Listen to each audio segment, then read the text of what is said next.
The political temperature in the United States is rising again, and this time it's an online post that has ignited a national backlash. U.S. President Donald Trump is facing sharp condemnation after sharing an AI-generated video on his Truth Social platform, a video Democrats are calling openly racist. The one-minute clip repeats debunked conspiracy theories about the 2020 presidential election, falsely alleging that Dominion voting systems helped steal the vote. But it's the imagery that has triggered outrage. In a brief segment of the video, former President Barack Obama and former First Lady Michelle Obama are depicted with their faces superimposed on monkeys, an image Democratic leaders say crosses a dangerous line. By early Friday morning, the post had already drawn more than 1,000 likes on Truth Social. The response from Democrats was swift and scathing. California Governor Gavin Newsom's office denounced the post in blunt terms, calling it, quote, disgusting behavior by the president, and urging every Republican to condemn it immediately. Former Obama advisor Ben Rhodes also weighed in, saying the video should haunt Trump and his supporters, adding that future generations would remember the Obamas as beloved figures, while studying Trump as a stain on American history. This is not an isolated incident. Since beginning his second term, Donald Trump has increasingly used hyper-realistic but fabricated images and videos to attack critics and elevate his own image. Last year, Trump shared an AI-generated clip portraying Barack Obama being arrested inside the Oval Office, later shown behind bars in an orange jumpsuit. In another post, he circulated an AI video depicting House Minority Leader Hakeem Jeffries wearing a fake mustache and a sombrero. As artificial intelligence blurs the line between reality and fabrication, critics warn these visuals are not just provocative, they are dangerous. And once again, America's political divide is playing out, not on the campaign trail, but on a screen. Since returning to the White House, Trump has come under fire from his opponents for leading a crusade against diversity, equity, and inclusion programs. One of Trump's first acts was to terminate all federal government DEI programs, including related policies in the military. Trump has time and again claimed that the 2020 election in which he lost to Democrat Joe Biden was stolen. You know, they rigged the second election. I had to win it. Had to win it. I needed it for my own ego. I would have had a bad ego for the rest of my life. Now I really have a big ego, though. Beating these lunatics was incredible, right? What a great feeling. Winning every swing state, winning the popular vote. The first time, you know, they said I didn't win the popular vote. I did, but they said. So they'd always say, they would always thought they'd introduce me. While Donald Trump did not win the popular vote, you know, I'm sitting up being introduced by a Democrat or somebody. And they say, why Donald Trump did not win the popular vote? He won the presidency. Here he is. I said, that was terrible. I said, and we won the popular vote by a lot. We didn't want to play any games. This has been a much different. We had a great first term.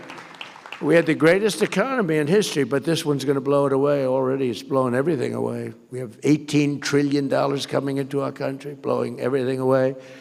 But we had a great first term. We rebuilt the military. You know, Biden gave a little chunk of it to Afghanistan brilliantly. He left tanks and planes and, you know, little things. I said, why didn't you fly the planes out? He said, well, nobody thought of it. You could have flown. He said, it's very hard to remove the equipment. Really? You couldn't fly an airplane?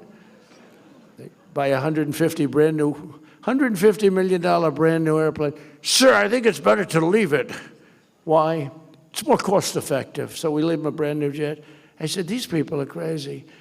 But we have it under control now like you've never seen, and our military has never been stronger. And you saw that with the B-2 bombers in Iran, and you saw it recently with Venezuela, where we're getting along fantastically with leadership, really become a great relationship. I don't think there's been anything quite like it ever fact, we have 50 million barrels of oil floating right now over to Houston, and we're working with them really well. I don't think I've ever seen anything. The cooperation that we have and it's great for them because they were in big trouble economically, and yet they have more oil than any other country in the world, I think, except us. But they have more oil just about than any. And by the way, us and them, we have 68% of the world's oil. Now, I know that doesn't mean too much to people of great religion. I know you want to hear about, but we got to keep our country strong, and we're doing really good. But that's been an amazing operation. I would say when people saw that, I was just talking to a great leader from El Salvador, and he said, "Man, that was some attack. I've never seen anything like that one." Right? That was good, even by your high standard, right? That was a hell of an attack. But we have a great country. We have tremendous leaders. We have a fantastic cabinet. We have unbelievable bench, and one of them is Attorney General Pam Bondi, who may be here. Where's Pam? Is she here? Where? Where are you, Pam? Where? See, she wants to keep it nice and low-key. You're really catching fire, by the way, Pam. They were saying about Kristi Noem yesterday. I did the Super Bowl interview. "Sir, are you going to relieve Kristi Noem of her duties?" "No." "Oh." I said, "Why would I do that? We have the strongest border in the history of our country. We have the best crime numbers we've ever had. Going back to the year 1900, that's 125 years, we have the lowest crime numbers, despite the fact that this horrible, world's worst president, this is the worst president we've ever had, Biden. He had no idea he was president, so he doesn't take it personally. I don't want him to take it personally. Fortunately, he has no idea what the hell I'm saying. And he's watching right now. He's happy with what I just said. Okay. This is what we had running our country. But no, he was our worst president. We had some bad ones. We had Obama was very bad, terrible divider of our country. He was a divider.